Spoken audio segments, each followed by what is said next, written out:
سلام، بنده سیادی هستم، سرپرست واحد بازاریابی گروه صنعتی ویسپار در 22مین نمایشگاه تأسیسات تهران با معرفی شیرهای پروانه‌ای در خدمت شما است. شیرهای تولیدی شرکت ویسپار با سایزهای 2 تا 10 اینچ به بازار عرضه میشن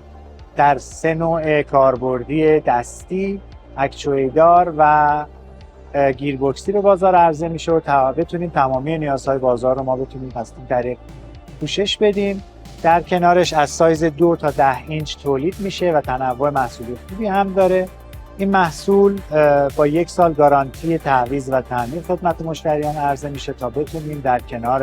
این کیفیت خوب، خدمات مناسب و قیمت رقابتی محصول رو به بازار عرضه بکنیم و بتونیم با این 1 سال گارانتی و تعمیر و تعویض بتونیم هزینه‌های اجرا رو برای کننده‌ها و مجری‌ها و همچنین کارفرماهای عزیز کاهش بدیم.